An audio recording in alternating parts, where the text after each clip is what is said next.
Alhamdulillah, Allah razı olsun. Kurgandarga, salım koşkondorgo, жалпы жамаатка Allah Taala razı olsun.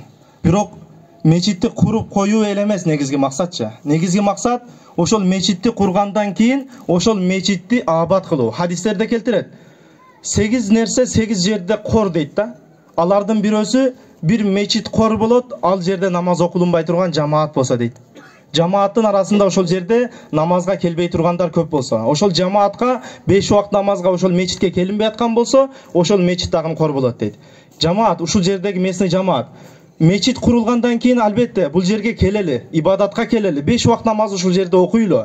Пайгамбарыбыз саллаллаху алейхи ва салламдын эркек кишинин үйдө окуган намазынан караганда мечиттеги намазынын көп сооптуу экендигине көптөгөн хадистери бар. Мисалы айтсак, Ман соллал фажр факааннама солла нисфал лайл. Кимики багымдат намазын жамаат менен окуй турган болсо, ал инсан түндүн жарымын ибадат менен өткөзгөндүн соогун алат.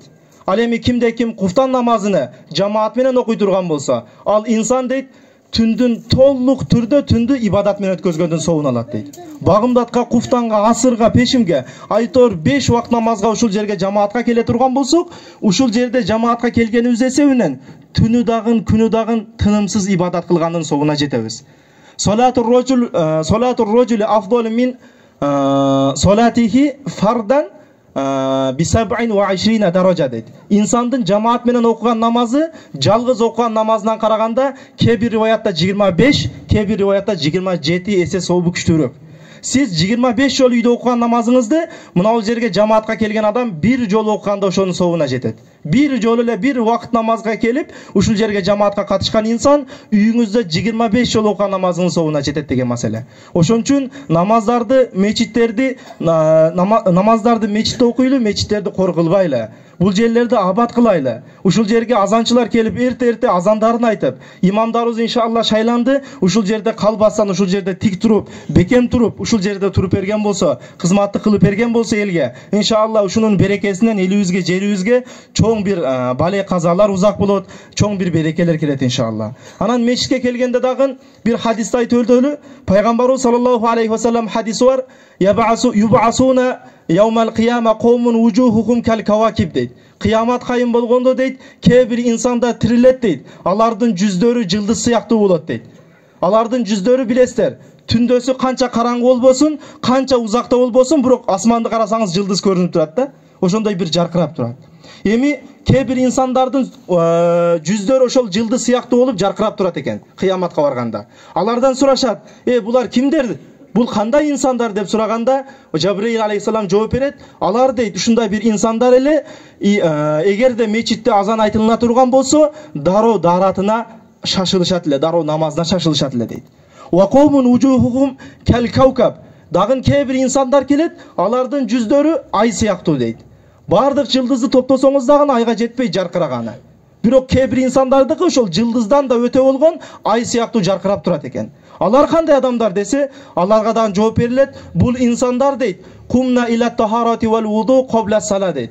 Кобла азан дейт. Азан, мечитте азан айтылбастан мурда дааратына алек болгон инсандар дейт. Мечитте азанды күтпөстөн биринчи даараты менен мечит азанды күтүп турган инсандар дейт.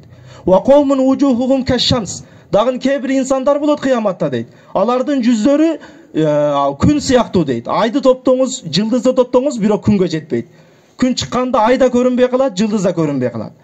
Бирок ошол инсандардан суралат: бул кандай инсандар десе, булар күнна сами'нал азана фил масажид. Бул инсандар азанды дагы мечитте олтуруп угушат эле дейт. О дегени, азанга мечитке келгенде азанды күтпөстөн, балким азанчыдан мурда мечитке келип намазды күткөн инсандардан эле дейт. Ошол инсандардын катарына Кудай Таала ушул жердеги жамаатты жалпыбыз ошол инсандардын катарына кошсун. Ошол мечитке келип алып, мечитте олтуруп алып азанды күткөн инсандардын катарында кошсун. Кыяматка барганда жүзү карайган эмес, балким кыяматка барганда намазынан сурак бере ала турган, керек болсо ошол намазды дагы мечитте олтуруп азанды күткөн, бир намаздан кийин ошол мечитте экинчи намазды күтө турган инсандардын катарына кошсун. Жана дагы бир нерсени айтып өтөлү. Бул мечитти курдук, алхамдулилла. Жанында хужрасы менен бар экен, бүт бардык шарты менен. Аллах разы болсун. Эми дагы мына жерде карекебиз бар, биздин досубуз болот, Мухаммед Шер. Ушул карекебизди пайдаланып калайлы ушул жамаат.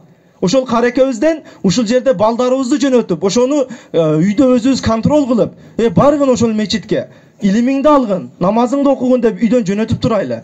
Өзүбүз кошо ээрчитип келели ошол балдарыбызды. Ээрчитип келсек, ушул жерде ошол карекебизден сурансак, жок дебейт эч качанчы. Карекебиз айтып ушул жерге коюп, бир аз дарс кылсак, бир аз сабак кылсак, айтат, илим окулуп аткан жерге Аллахтын рахматы түшүп турат дейт да. Ошол Аллахтын рахматы түшкөн айылдардын катарына кошулат. Ошон үчүн эч качан Аллах субханаху таала мечиттерди кор кылган жамааттардан кылбасын. Балким мечиттерди абад кылган, Кур'ани Каримде Кудай Таала өзү мактаган, пайгамбар алейхиссалам хадистеринде өзү мактаган коомдон, ошондой өзү мактаган жамааттын арасынан катарына кошууну Кудай Таала бардыгыбызга насип кылган болсун.